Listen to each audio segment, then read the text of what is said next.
Oh, if I need to put this, don't need to put this thing on. Yes.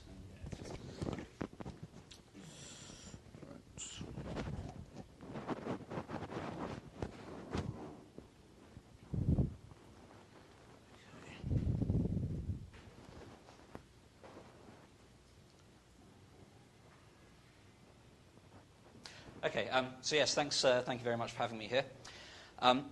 So I want to talk about some work I've been doing over the last couple of years looking for observational constraints on certain classes of modified gravity theories. So here's a quick outline of what I'm going to talk about. If it goes down, where are we? There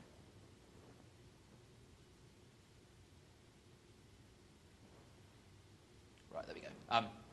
So yes, a brief summary of what I'm going to talk about. First of all, I'm going to motivate why people study theories of modified gravity, because gravity, as described by Einstein's theory of general relativity, works to incredibly high precision. It works incredibly well, so why do people try and muck around with it? Then hopefully, once I've convinced you that it is a legitimate field to study, I'm going to talk about a certain class of theories which possess something called screening mechanisms.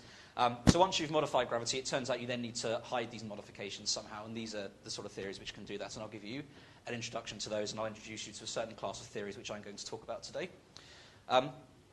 After that, I'm going to turn to some more theoretical work that I've been doing, looking at how stars behave when you put them into modified gravity rather than general relativity. And what we're going to find is there are some new features that we can predict theoretically.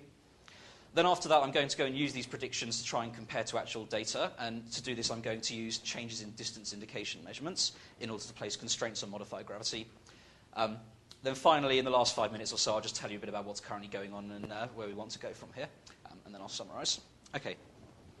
So first of all, why do people study modified theories of gravity? And there are really three reasons for this. So the first one I'm going to talk about is dark energy. So as I said, general relativity works incredibly well. It describes the precession of Mercury. It describes solar system dynamics to incredibly high accuracy. It describes light bending. But if you want to account for the acceleration of the universe, then recent results say you need 69% of the universe's budget to be in something called dark energy. And by dark energy, really, people can't quite sure what this is. And this is how you do it in general relativity. You take Einstein's equations and you add 69% dark energy into this side here, into the energy momentum tensor. So when you're doing this, apart from the case of a cosmological constant, you're adding new degrees of freedom. You're putting new particles in somehow, or new fields. So it turns out there's a theorem of Weinberg which says if you have GR and a cosmological constant, this is the unique theory of a massless spin 2 particle with Lorentz invariance.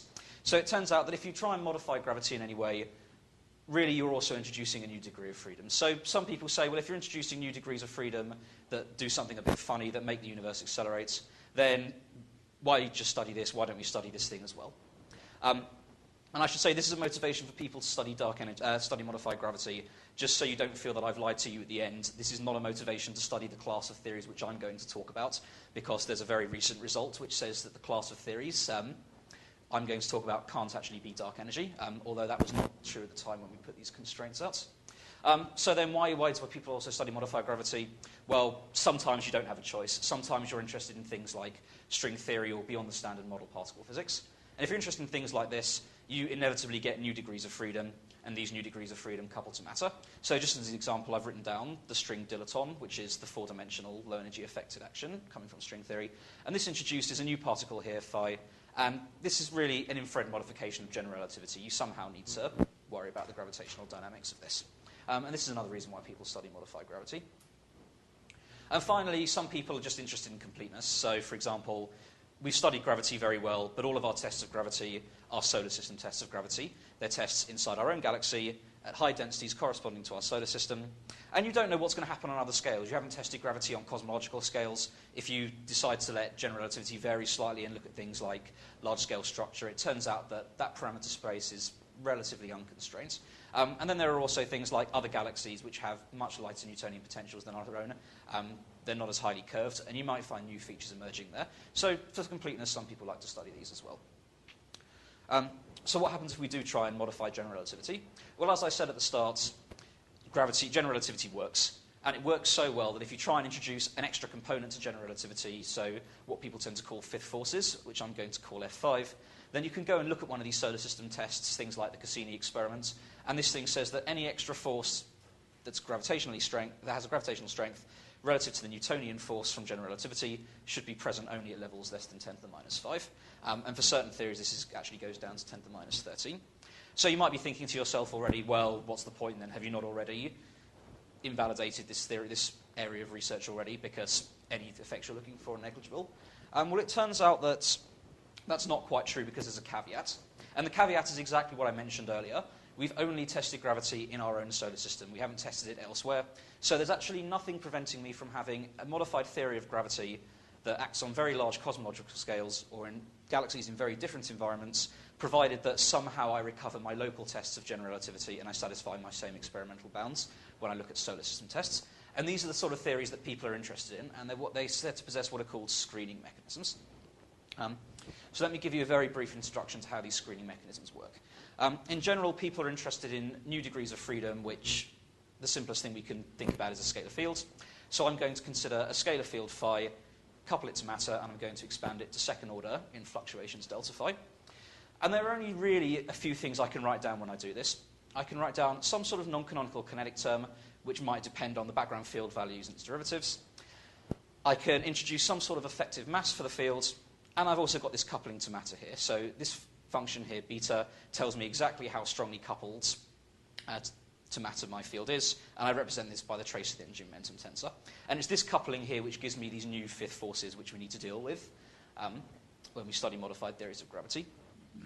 So how exactly do I screen these out? Well, there are three ways I can do it. If I make this non-canonical kinetic term large, then my effective coupling to matter becomes very, very small once I redo my field normalization. If I make my mass very large, then my force is going to be very short-ranged, and I'm not going to measure it in the lab. Or if I just make this coupling to matter very, very small, then my force is also going to be negligible, and I'm not going to be able to pick it up. And people have studied these theories in great detail, so they really fall into two classes. There are what are called the Feinstein screening, which is where you have some sort of non-canonical kinetic term for the fluctuations. And there are the so-called conformal scalar tensor theories. So these fall into some other subcategories as well. One class can affect the mass of the particle, and this is called the chameleon. Another class is called the symmetron and the dilaton. And I'm not going to talk about Feinstein screening in this talk because Feinstein screening is too efficient to show the sort of tests we're talking about here. So I'm going to talk about conformal scalar tensor theories, and I'm going to show you why they're called conformal scalar tensor theories in a minute. But first of all, let me write down the action. So the action I'm going to consider in this talk is this one here. If you look at this term here, it really looks like a normal quintessence field. There's nothing special about it. It's got a normal Einstein-Hilbert term. It's got canonical normalization for the kinetic term, and it's got a scalar potential. The difference comes in actually in the matter Lagrangian, because instead of g mu nu, every time I put a metric in, I'm going to put in g mu nu times this function a squared of phi, which I'm going to refer to as the coupling function. And it's this coupling to matter which represents an IR modification of general relativity. So what are the results of putting this coupling in? Well, there are really two. And the first one is the presence of a fifth force. So I can work in lots of different formulas, and I'm going to start here in what's called the Einstein frame. So usually in the Einstein frame, this metric g mu nu is used to calculate the Ricci scalar. And usually I would say, well, if my Ricci scalar is calculated using this metric, my particles move along geodesics of this metric in general relativity. But actually, because you've got this coupling here, it turns out this isn't the metric which particles follow. It's actually this metric here, what's called the Jordan frame metric, g tilde mu nu. And this means if I then observe it in the Einstein frame, I think my particles should move on one geodesic when actually they move on another one, and so I infer the presence of a fifth force. And I can calculate an expression for this. It looks like the gradient of the field times some coupling function here. And I've defined this coupling function like this, but the actual functional form is not going to matter.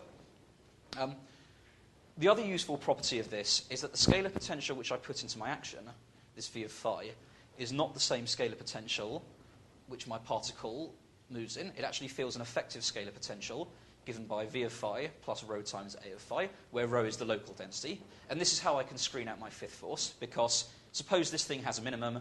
The field value at this minimum depends on exactly how dense I make my environments.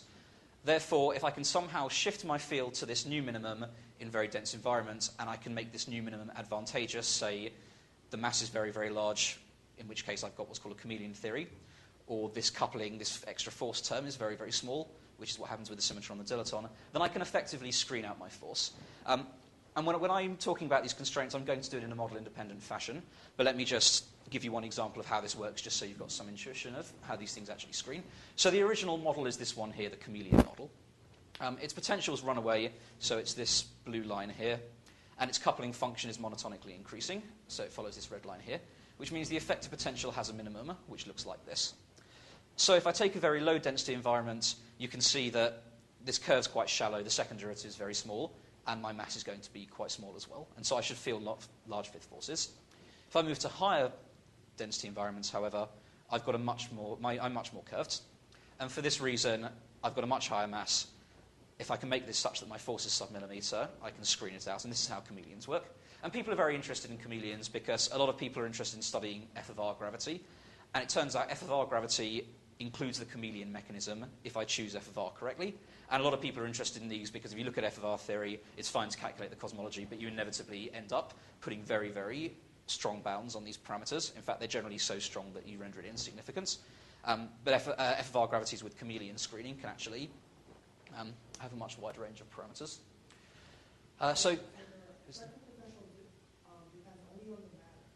Yeah. No, so I've been a bit cavalier when I've done this. What I should have put here was the trace of the energy moment was minus the trace of the energy momentum tensor. So I'm always going to work in the non-relativistic limit in this talk. So I'm going to have a density much greater than my pressure, and I'm going to consider non-relativistic forces. And that's all very well and good, but the obvious problem is, well, just because I've got a minimum doesn't mean I can reach that minimum, and I can only screen if my field can reach this minimum. So the two cases we can really consider are the screened and the unscreened cases, and this really depends on the size of the object. And I'm going to quantify this in a couple of slides' time, but just for now, just to give you some intuition, these are the two cases we're thinking about. So in the screened case, I take some spherical object of high density, and I put it into a background, say, cosmological background or a star in our own galaxy. Very far away from the object, this field should asymptote to a constant value. Inside this object, it wants to reach its minimum, and if it can reach its minimum very quickly and minimize over this entire radius, I'm effectively going to be screened. If I take something a lot smaller, like a cricket ball, or a baseball, I've got the same situation, but because it's such a small object, I'm not going to have enough distance over which I can minimize my potential. And so in this region here, we should expect a large amount of unscreening. So just for now, this is the picture I'd like you to have in mind. In the general case, we have a spherical object. Far away, the field asymptotes to a constant value. At some screening radius r within the object, the field hits its minimum, and this region is screened.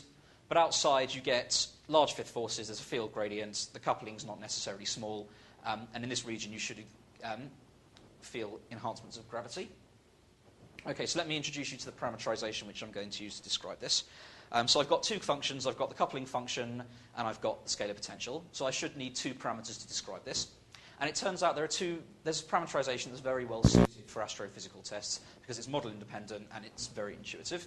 So the first parameter I'm going to use is what I call alpha, which is 2 times this function beta squared in the cosmological background, so very far away from the object. And this parameterizes how strong my fifth force is.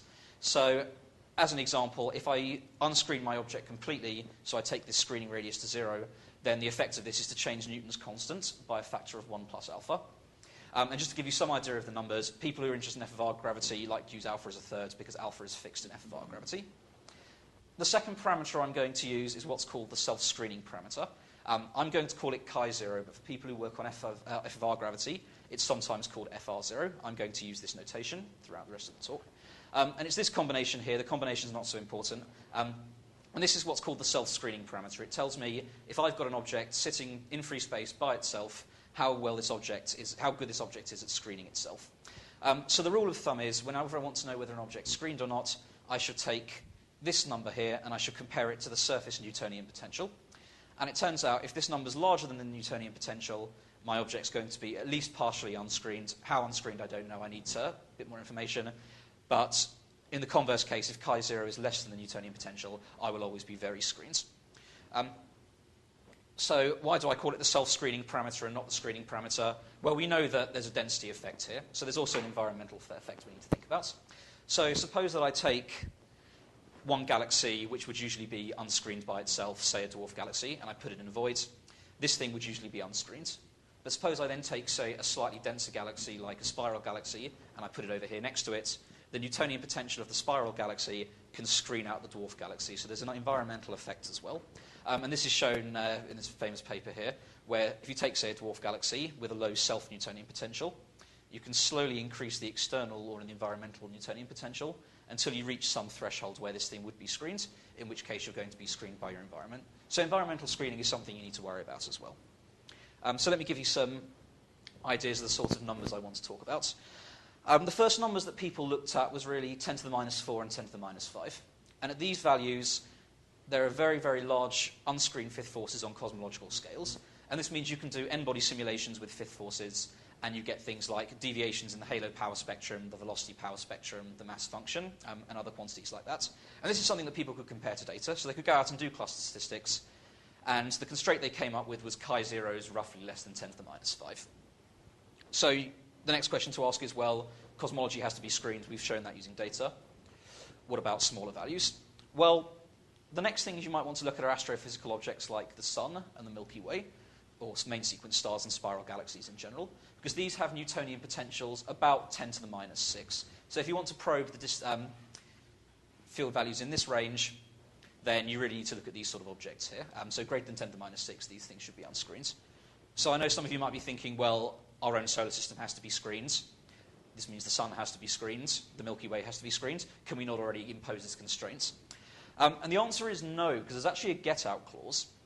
So the get-out clause is the fact that because you've got this environmental effect, the Milky Way is surrounded by lots of other galaxies in the local group, and it wasn't really clear. It's not really known whether the Newtonian potential of the local group is good enough to screen our own galaxy or not. So the answer is not necessarily. And people used to argue about this, but there was no clear consensus. So one of the issues I want to address in this talk is to put an independent constraint on chi0, which gets rid of the need to argue. Yep.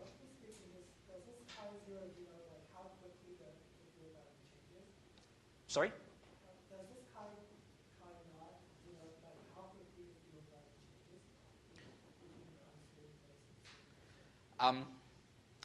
Yeah, you can think about it. It essentially says how easy is it for me for my field to hit its minimum or not. So if it's very, very easy, the field's going to change very rapidly in the outer cores. Yeah, that's one way you can think about it. Okay. So what about numbers around 10 to the minus 7? Can I probe these? Well, it turns out there are objects which have lower Newtonian potentials than this. They're post-main sequence objects like red giant stars. Because red giant stars, they have the same mass as their progenitor star, but their radius is increased by 10 to 100 times, which means that this thing has a Newtonian potential 10 to 100 times smaller than than main sequence stars, and I can hopefully use these to place new constraints. And that's what I want to do in this talk. I want to show that we can use these post-main sequence objects to place new constraints on modified gravity. And finally, you can ask, well, where else can I get constraints? Well, it turns out if you want to probe down to values of, say, 10 to the minus 8, there are perfect objects in the universe for doing that. These are dwarf galaxies. Dwarf galaxies have very low rotation speeds, which means they have a very low Newtonian potential, which means they should be unscreened if they're sitting by themselves. So the idea is that you could try and look at the dynamics of these objects themselves, and people have tried to do this, but it turns out the data is not competitive with things like post-main sequence stars. So what you really want to do then is say, well, can I use these things as laboratories? Because it's all very well and good having, say, an object that would be unscreened, but if I put it into a spiral galaxy which is screened, this galaxy is going to screen it out by virtue of the fact this galaxy is screened. So I need some sort of laboratory which do this, and we use dwarf galaxies. So the idea when you want to test these theories of modified gravity is you want to split your dwarf galaxy sample up into two boxes. In one box, you want to look at dwarf galaxies that are in very isolated environments, say voids. These galaxies need to sit by themselves, and if they're sitting by themselves and they're isolated enough, then these galaxies should be unscreened, and I can test modified gravity. If I then take another sample of dwarf galaxies in clusters, these should be environmentally screened. Their properties should be the same as in general relativity. So if I compare the properties of the two, which properties I'll talk about slightly later on, I should be able to get some sort of constraint on these theories.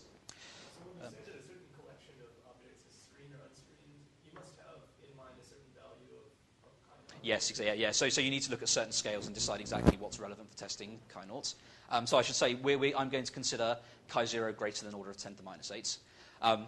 for completeness, if you go less than 10 to the minus 8, dwarf galaxies are screened, in which case the only unscreened object in the universe would be H1 gas sitting very, very far away from the centers of dwarf galaxies, which have a Newtonian potential of something like 10 to the minus 11, 10 to the minus 12.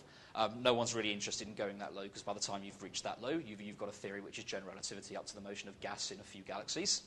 So I would say the goal is really to get less than 10 to the minus 8, in which case you've constrained the theory completely. So one thing you need to worry about is, can I actually go out and do these measurements? Because astrophysical measurements like this are very difficult. And the answer used to be no, but last year, a group, I'm not part of this et al., but a different group working at Penn and at Portsmouth has started going out comparing SDSS data. They've calibrated on n-body codes using some criteria for being self-screened and environmentally screened. And they've come up with screening maps in the range 10 to the minus 5, 10 to the minus 6, and 10 to the minus 7. So we can now actually go out and do these sort of tests if we can have theoretical predictions of what we're looking for. So let me go and tell you what I want to talk about in the rest of this talk. I firstly want to sort out this issue of chi0 less than 10 to the minus 6. Are we screened by the local group or not? I then want to talk about how we can place new constraints using stellar astrophysics. Okay, so let me talk about what happens when I place stars into modified gravity. I can go and I can write all the equations down, but it's a really nice, simple, intuitive object, so it's nice to just think about what's happening in physical terms. So what is a star? A star it's a big ball of hydrogen. It's going to collapse under its own gravity. If it's going to stave off this collapse, then it needs to burn hydrogen fuel at its center.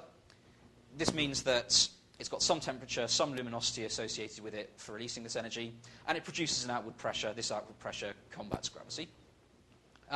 So what happens if I now take the same star, which I'm very used to in general relativity, and I put it into modified gravity? Well, if I've got an unscreened star, then the outer layers are going to be unscreened, and they're going to feel fifth forces. If they've got fifth forces, then the strength of gravity is higher, and I need to burn more fuel in order to produce a higher pressure to stave off gravitational collapse. In this case, I expect to burn more fuel per unit time, I release more energy per unit time, and my object should then be brighter. It also means, because I've got a finite amount of fuel, my object should die at a faster rate. The object's also going to be slightly more compact because the gravity is higher, and slightly hotter because you're burning more fuel. So let me talk about how we do this. Well, I can write down some simple equations for stellar structure. 3 of them are completely independent of gravity. They don't care what gravity is doing at all. The only interesting one as far as gravitational physics is concerned is this one, the hydrostatic equilibrium equation. And this equation says if I've got a ball of stuff, say gas or a plasma, which wants to collapse under gravity, but it's being supported by its own pressure, then I better satisfy this equation, and I better satisfy it at all times, otherwise I'm going to either expand or contract, depending on which way I'm moving. So the key idea is that this is the only equation which includes gravity. So if I want to study how changing gravity affects stars, I only need to worry about the fact that I need to change g here. So let's look at how this works in a very simple situation. So before you go ahead and do something more complicated, like actually solving these equations, you can use something called self-similarity to get some sort of intuition of what's going to happen. So in general, inside stars, we've got 2 types of pressure. We've got gas pressure, which is essentially the ideal gas law, and we can also absorb radiation produced in the core and use this to support the star that way. So we've got radiation pressure. And it turns out whichever source of pressure we consider, the equations are self-similar. And this means that I can rescale some quantity which I'm interested in by a more physical quantity, like so for example here the pressure goes to its central pressure, times some dimensionless quantity which doesn't give me anything interesting because all the physics is contained here. And using this I can put these into the stellar structure equations, and I can learn how different properties of the star scale when I change other parameters. So for example, this tells me how the pressure changes if I have, say, a more massive star or a more compact star.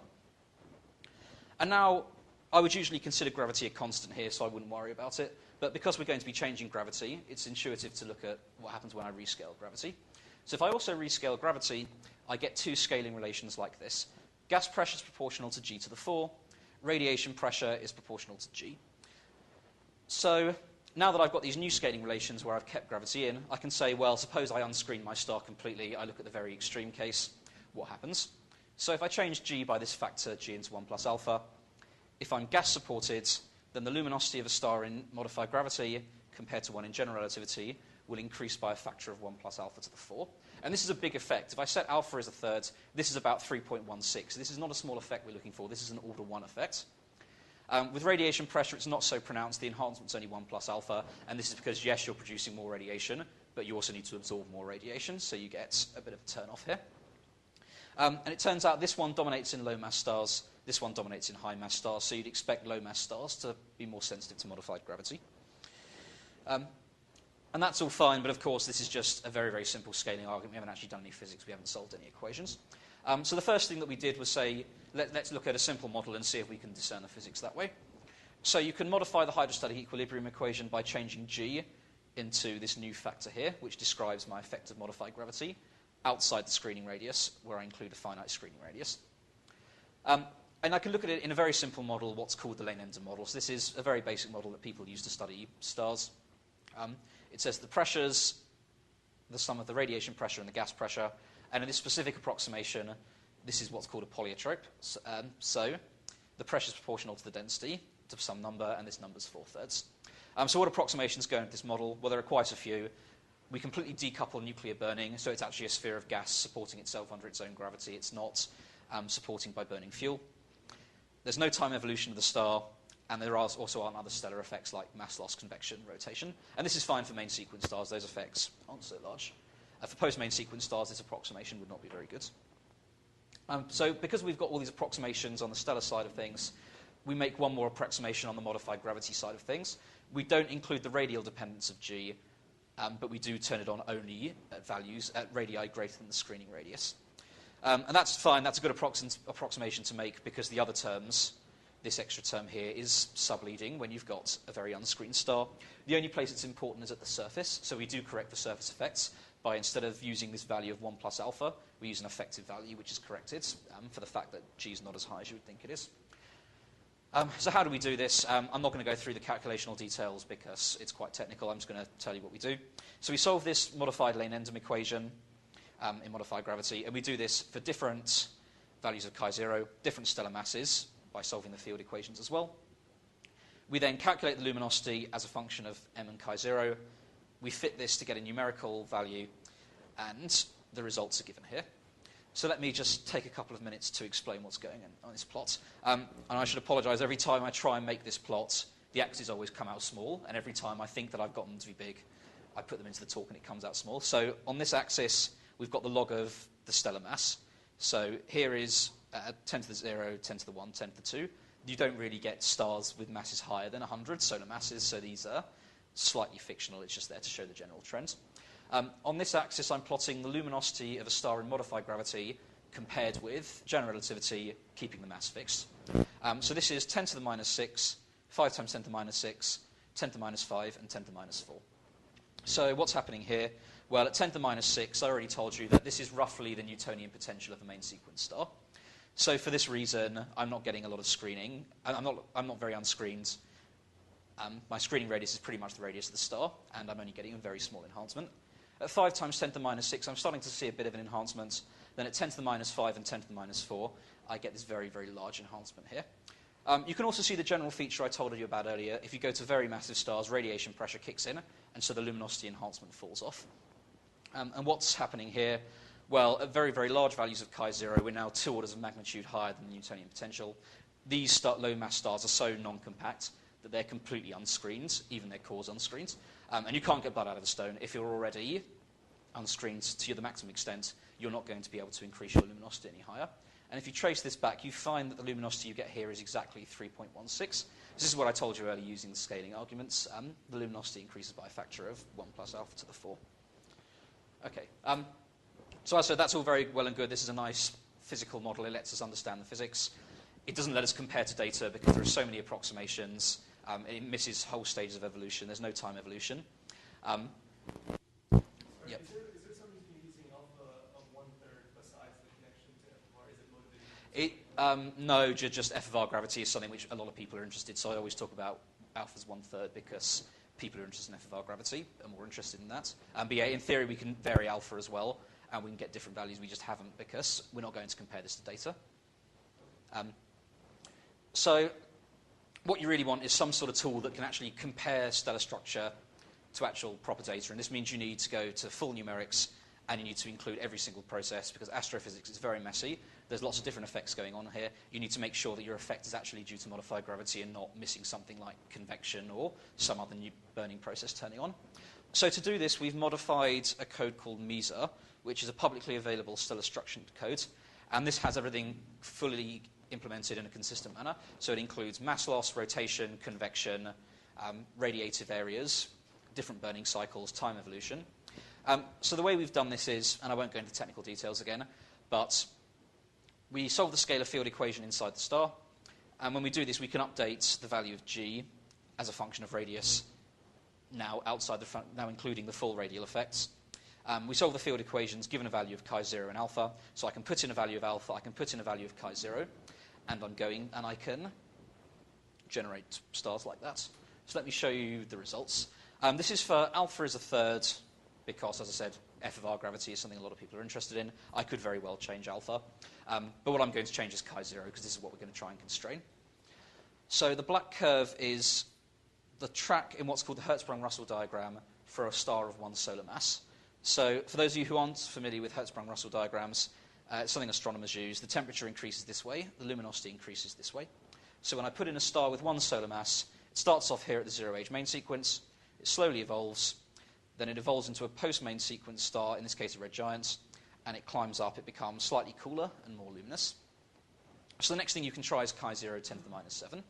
I've already told you that this is an order of magnitude less than the Newtonian potential of a main sequence star. So this should be screened on the main sequence, and this is what happens. The two curves are very, very similar. But then as the star climbs up the red giant branch, it becomes less dense, less compact, more unscreened. You start to see some change in the luminosity relative to the general relativity case. So even at 10 to the minus 7, you can see there are effects on the post-main sequence. At 10 to the minus 6, the main sequence is slightly unscreened. It's not as much as you might think because this is a logarithmic scale. But we still get some enhancement on the main sequence, and then a very large enhancement on the post-main sequence because we're larger by an order of magnitudes. By the time we'd gotten around to doing this, cosmology had ruled out 10 to the minus 4, but just for fun, we decided to see what would happen if I put in 10 to the minus 4. And you get this curve here. So this curve looks a lot more like a 2 solar mass star than a 1 solar mass star, and the behavior is really different there. Yep.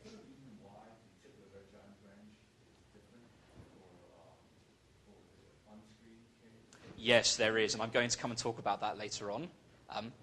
Essentially, what's happened is your core, at these values, the core starts to become unscreened. So one of the great things, So one of the great things about stars is that even though stuff is happening outside the screening radius, you can propagate it inside the core because it's a global structure. So suppose you include the gravity here, you can't compensate in the outer layers because the outer layers can't burn fuel. You have to compensate in the core. So even if you're screened in the core, the fact that you're unscreened outside means that your core is going to behave differently in order to solve your equations as a function of distance. So yeah, you do get these effects. And it turns out because the core is so light, the gas in the envelope tends to be very, very unscreened. But I'm going to come back and talk about this in a bit more detail in a few slides. Okay, so that's all I wanted to say about the theory of how you put stars into modified gravity. What I'd like to talk about now is how you can actually use these to constrain these theories and compare to observations. So we're going to do this using distance indicators, and it turns out distance indicators are a nice tool of modified gravity. So I'm going to treat distance indicators in a very, very theorist's fashion. I'm going to say, suppose I want to measure some cosmological distance or some astrophysical distance using some observation. I need to get some apparatus, and I measure some set of variables, and I'm going to call these set of variables x, and I'm not going to be overly concerned about what they are. And then I need some way of turning these measured variables, say the flux, into some sort of distance measurement. And I do this using some formula, and this formula can either be analytic if I've got some sort of standard candle, or empirically determined if I've got something like a fitting curve or something like that. So the idea is, suppose that I then try and do this in modified gravity and not general relativity, and I do it using an object which is unscreened and behaves differently. Well, this means that the formula that I'm trying to use is going to be incorrect for this object because this object has different effects. So let me just give you an example of how this would work. Suppose that I go out and I measure something very simple, the luminosity distance. I measure this, and this number's fixed. It doesn't care whether I'm in modified gravity or not because this is a number on a screen somewhere. This I then infer using my general relativity formula. So if I were to get this number wrong, this number would then be wrong to compensate for the fact that this number has to be constant. So the idea is simple. I need to look at simultaneous distances to two different galaxies. One set of screened galaxies, one set of unscreened galaxies. Within these unscreened galaxies, I need to look for two distance indicators, one of which is sensitive to modified gravity, and one which isn't sensitive to modified gravity. If there's no modified gravity, the two distance measurements should agree. If there is some degree of modified gravity, then we expect some deviation between distance indicators which show effects and distance indicators which don't. And this is exactly what we're going to do now. So let me introduce you to the three distance indicators that I'm going to use. The first one are what are called water masers. So water masers are clouds of water which orbit the central black hole inside a galaxy. And because of galactic processes, they end up masing via stimulated emission, and they release lines at 22 gigahertz. And these things rotate very quickly, which means you can measure them, make several measurements over a period of a few days. And this is a screened environment. It's a screened environment because I'm sitting right next to a black hole. It's a very big object. It's got a Newtonian potential of order 10 to the minus 5. Therefore, unless we're interested in stupid values of chi0, we expect this to be screens. So how do I go and make this measurement? It's purely geometric. I use circular motion. I measure its radial velocity. I measure its angular velocity. I measure its acceleration. And I use the circular distance law to work out its radius from the central black hole. I can then measure the angle on the sky and use these two measurements to compare to give me a distance. And this is a nice geometrical measurement. It doesn't care about cosmology or anything like that. I'm only going to use distance indicators in the very nearby universe. So for this reason, cosmology won't affect these measurements. The other thing I can use is, as you said, the tip of the red giant branch. So what is the tip of the red giant branch? Well, if I've got post-main sequence stars of around 1.5 to 2 solar masses, these things climb up the red giant branch. Why they climb up the red giant branch, their entire luminosity is provided by a very, very thin hydrogen-burning shell on the outside of its helium core. This hydrogen-burning shell converts hydrogen to helium, it dumps it onto the core contracts, and so it gets hotter and more luminous. And it turns out once you hit a temperature of 10 to the 8 Kelvin, this is enough to start igniting the helium. And so if I were to look at this thing here, once I've reached a temperature of 10 to the 8 Kelvin, my star would suddenly jump over there. And this means I can use it as a distance indicator, because if I look in what's called the I band, so this is actually a Hertzsprung-Russell diagram again, this thing is the effective temperature. This is just the luminosity the flux at some fixed frequency. This tip is universal because it only cares about nuclear physics. It only cares about when I'm hot enough to start burning helium. It doesn't care how strong my gravity is. So for this reason, it doesn't really care how massive my star is. It's very insensitive to metallicity, plus or minus 0.1. So if I look at the tip of the red giant branch and I measure this in a distance galaxy, I know the luminosity because I know the luminosity at the tip. And then I can use that to get my distance using the luminosity distance methods. So as I said, this is only set by nuclear physics, and the question is what happens when I change gravitational physics? Well, if I'm at chi0 less than 10 to the minus 6, we can investigate this numerically with MESA, and it turns out the core screens. If the core screens, then it turns out the tip of the red giant branch distance is screened as well, because it's only nuclear physics which sets this temperature. If I go to very high values of chi0, my core becomes unscreened, and this means that my temperature actually rises at a faster rate because I end up burning hydrogen at a faster rate. And this means that my helium flash is going to happen earlier because I'm going to reach that temperature faster due to the increased burning. So actually, slightly contrary to what you might have expected given the previous discussion, the peak luminosity actually goes down at the tip of the red giant branch because you haven't had as much time to be a red giant star. You've gone off there. You've moved off slightly faster. So this means that if I want to probe chi0 less than 10 to the minus 6, I can use this as a screen indicator. To probe greater than 10 to the minus 6, it's an unscreened indicator. So I've now told you about one unscreened indicator, tip of the red giant branch, and one screened indicator, MESA distances. Let's compare the two and see what happens. So it turns out this measurement isn't as nice as we'd like because there's only one galaxy which has simultaneous MESA and tip of the red giant branch distances. And MESAs are very rare. And this is a spiral galaxy, so we can't use it to probe chi0 less than 10 to the minus 6. But this thing is on the unscreened subsample. So it turns out that if you take chi0 greater than 10 to the minus 6, this thing would be unscreened. And numerically, we find that the distance would change by an order of 10% if these red giant branches were unscreened. But if you look at the data, these agree very well. The MESA distances agree, and so do the tip of the red giant branch within experimental errors. These errors are nowhere as large as 10%, and so the agreement gives us a new constraint on modified gravity. We should expect chi0 to be less than 10 to the minus 6. independence of whether you want to argue about whether the local group's screening us or not. So this is one new constraint we were able to get just by looking at this simple distance indicator.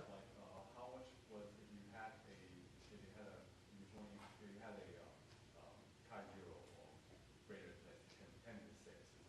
What was the correction on the typical giant branch? So the luminosity changes by about 20 to 30%. Okay.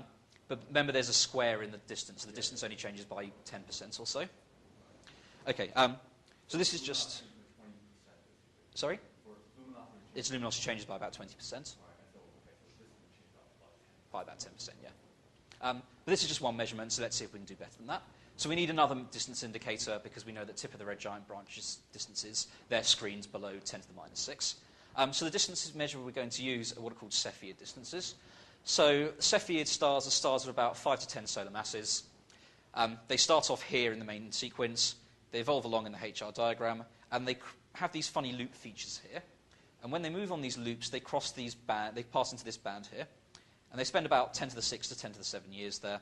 And inside these bands, they're unstable to pulsations. There's an internal mechanism where energy doesn't go towards providing outward pressure. It goes towards ionizing helium. And so if you perturb these slightly, they tend to keep perturbing until you've dammed up some energy. And these things are very good standard candles because there's a well-known relationship between their period and their luminosity. So it turns out these things are sensitive to gravity because the period of pulsation depends on 1 over the square root of g times the density. So if I change g here, I should change my pulsation period. So the empirical relation looks like this. It takes something called the bolometric magnitude. It relates it to the period, this thing called b minus v, and some calibration constant. But if you're like me, you're a theorist, you're not an astrophysicist, this might not mean that much to you. So let's just very quickly put that back into more theoretical terms. This thing is proportional to the flux, so it looks like a log of the luminosity.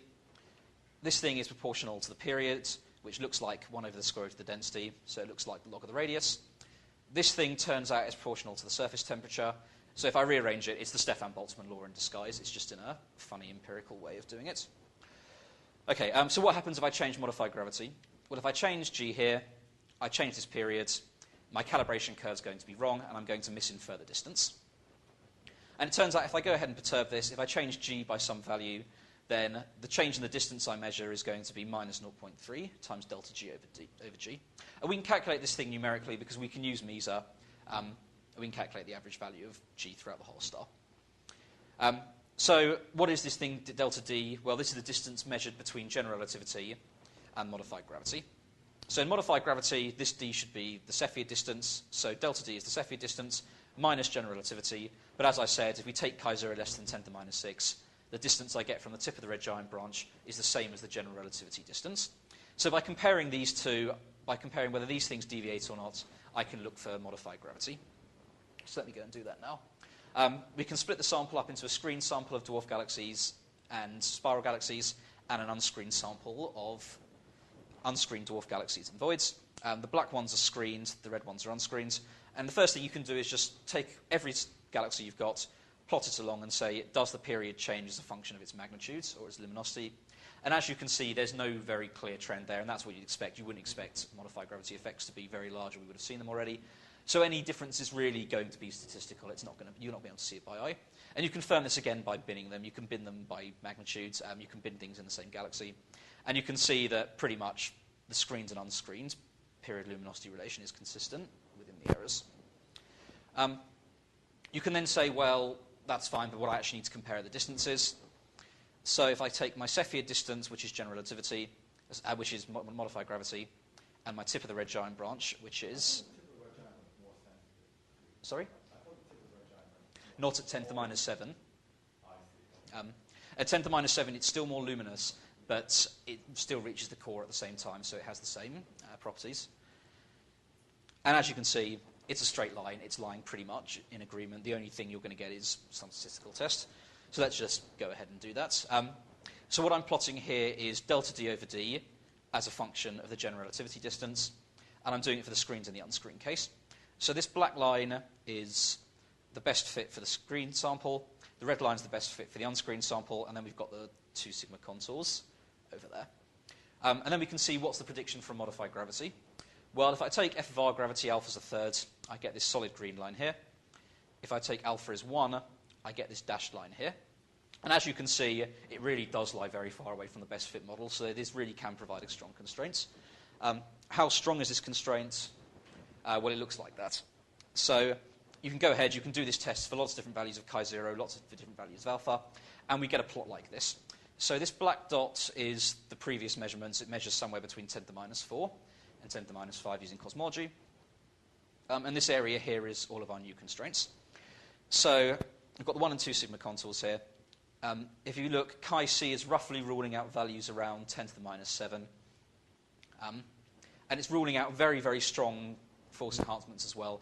Of course, if you make your Cepheid more screened and you turn the force down, that's going to be harder to rule out, and it turns out that we can't do that quite yet. But we could with better data. So one of the problems is that there aren't any dedicated modified gravity experiments. We need simultaneous Cepheid and tip of the red giant branch distances. We need screened and unscreened galaxies. And it turns out that your sample is very sensitive to chi0. So, for example, you might see this little bump here.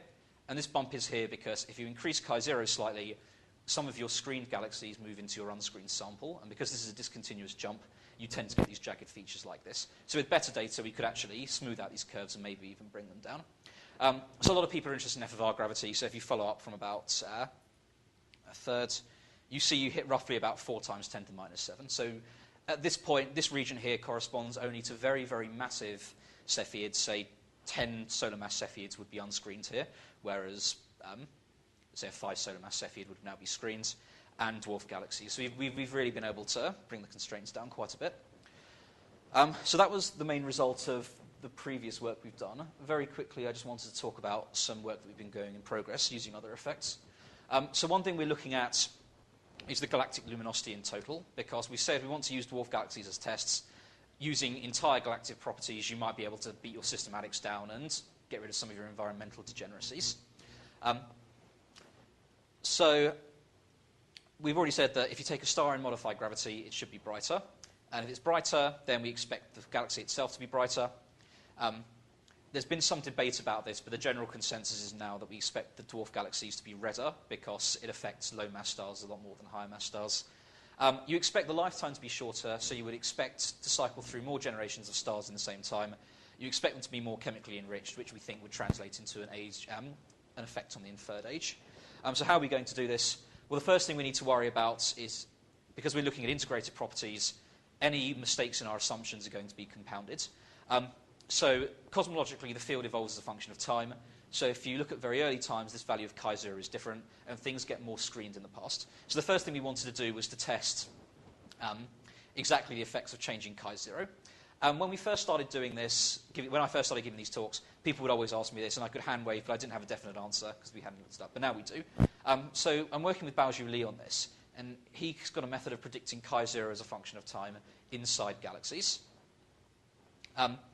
So I've implemented this into MESA. It's a bit annoying because MESA doesn't like fixed time steps, but I've managed to do it.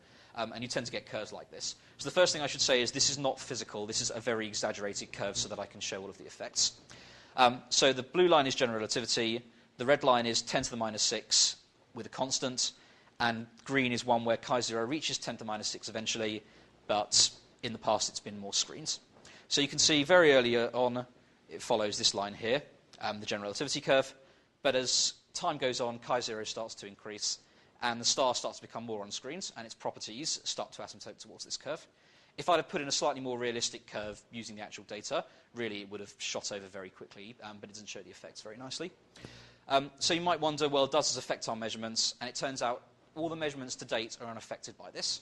And the reason is we're observing at very late times. And if you look at the gross effects, so for example, say stellar luminosity or internal structure, this only depends on my instantaneous value of chi. It doesn't depend on my history. And this is because if I've got a star solving the hydrostatic equilibrium equations, I've got some internal structure, I need to satisfy these equations locally as a function of time. I can't evolve towards them. So it turns out that it's fine to do measurements using gross properties, luminosity, temperature. What isn't fine are things like chemical enrichment, because suppose I observe at fixed time, my constant star might be up here, but my one that was screened in the past might be over here, because there was some time when it wasn't evolving as quickly. So that's going to affect our future work, but it's not affecting any of the previous work so far. The other things we want to do is we want to use this to actually try and predict the galactic properties of unscreened dwarfs in voids. So the way we want to do this is we want to use single galaxy synthesis codes, input these tracks, turn them into isochrones, and have some idea about how the galactic properties change. We then want to come up with some sort of prescription like they do normally and put them into n-body codes. Because currently there's no baryonic physics in modified gravity n-body codes. It's all dark matter, and we'd like to have some idea of how baryons behave in modified gravity. And this is the first step towards doing that. And the hope is that eventually we can compare to data, but we really need to understand exactly what the degeneracies are and exactly whether we can find a unique signature or not. The other thing I've been working on is scalar radiation from pulsating stars. So as I said, currently we're only looking at the way the stars pulsate, but this scalar field's dynamical. It cares about what things are doing as a function of time. So if I make my star oscillate, I should source scalar radiation. So what I've done is I've taken the equations for stellar pulsation, I've perturbed them to first order like we usually do, but then I've coupled it to perturbations in the star, in the scalar field as well. And this actually gives some very different equations with some very different properties. So one thing you get is a change in the oscillation due to gravity, and this means you expect the frequencies to change, but we knew that already. Now we can just calculate it to slightly higher accuracy. We expect the scalar field to source oscillations of the star, but this is probably a very small effect because scalar radiation can escape. And we expect the oscillations of the star might source scalar radiation. So you might end up with a pulsating star and some situation like this. The other interesting thing I found, which I wasn't aware of when I first started working on this, was that actually you change how stable a star is. So if I take a general polytropic equation of states, so pressure is proportional to the density, to some number, then there's a result in stellar astrophysics that if this number is less than 4/3, my star is going to be unstable to adiabatic perturbations. So for example, this is what happens in type 2 supernova. Because all of your energy goes into all of your compression goes into photodisintegrating iron, it doesn't go into raising the pressure. This number falls below 4/3, and the star is unstable, and you get a type 2 supernova. And as I said, this is very, very much work in progress. We don't have anything solid yet. So the first thing I've done is done it all analytically. And analytically, using a very simple model, it's a star of constant density, but evolving under the hydrostatic equilibrium equation. I'm finding that actually gamma 1, the critical value, is less than 4/3, which is equivalent to saying my star is more stable in modified gravity. So that statement depends on the selection of chi-zero. Yes, it does. Okay, I should say that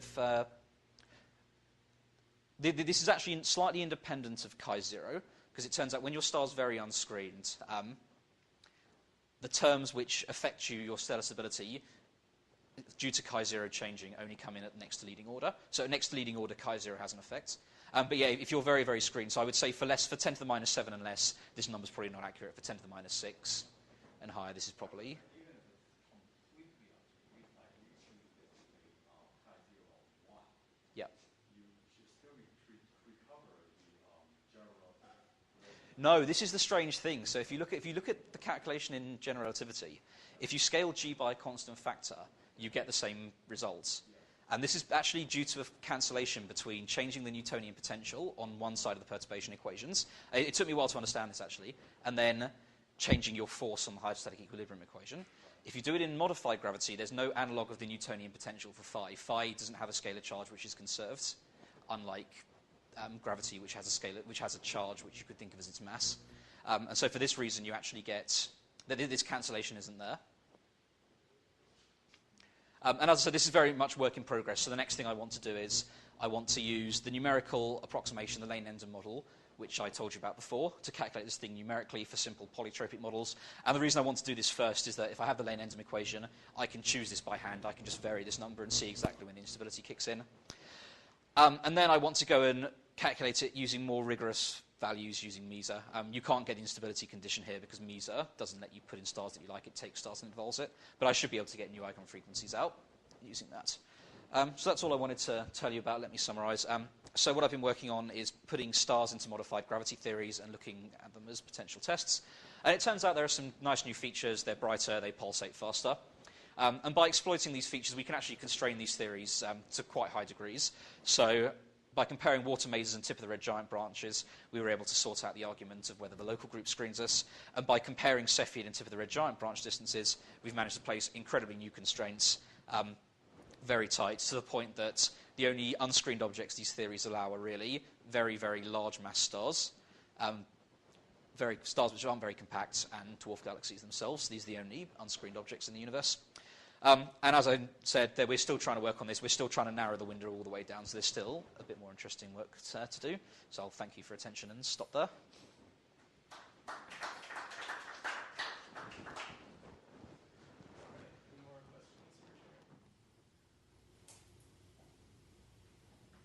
Can you comment on how the early universe constraints on the chameleon theories compare with the results you're doing? So early universe constraints don't constrain this very well, because early universe constraints are sensitive to the coupling to matter.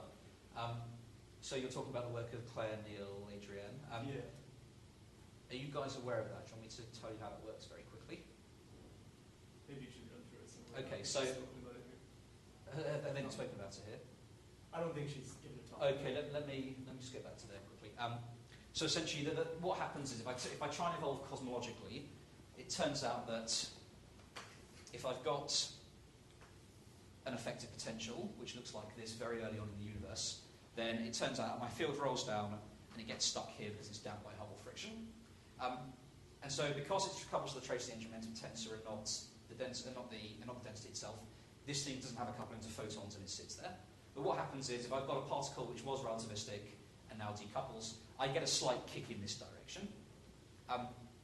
And originally people thought that you could use these kicks to move the field to the minimum, and you want to move the field to the minimum because this field value also sets the masses of your fermions, and this is very constrained by Big Bang nucleosynthesis. So your field really has to reach its minimum before Big Bang nucleosynthesis. Models which don't do this aren't phenomenologically viable. But actually, some very recent work by Adrienne, who I guess you probably know, Neil Barnaby, Claire Burridge, and Shiki Huang, they found that actually it doesn't get here and stop, it rolls up again.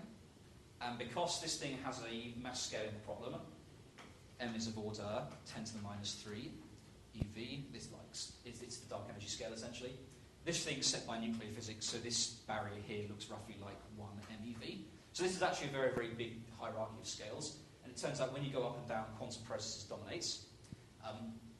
And because this is all dominated by the coupling to matter, it doesn't probe chi0 very well. It probes the actual coupling value beta, so you have to evaluate this on a model-independent basis. But actually their constraints are quite strong. They get something like beta has to be less than 0.2 or something. Just to give you some idea of what people used to consider. Original chameleons had beta was order 1 because you wanted to get gravitational strength forces, but also screen them out. Taking beta small is the same thing as saying modify gravity without screening, should be small. But then people realised that actually lab tests aren't sensitive to this, so actually beta could be as large as 10 to the 9 and still satisfy all your solar system constraints. So this is a very good constraint on that. This is the chameleon models, and as I said, there are other models as well. There are the dilaton and the symmetron models, and it turns out that these models aren't affected because they don't have this overdamping problem. They have a minimum which sits there, and they don't really see the coupling until very late times. So these look more like quintessence fields, very early in the universe, and this constraint doesn't apply to them. So yeah, it does a very good job ruling out a wide class of chameleon models. If you could then, on a model-by-model basis, convert beta and m and get a constraint on this, and convert it into chi0 and alpha, you could get some constraints there. But they don't constrain things like symmetrons, and they don't constrain other theories as well.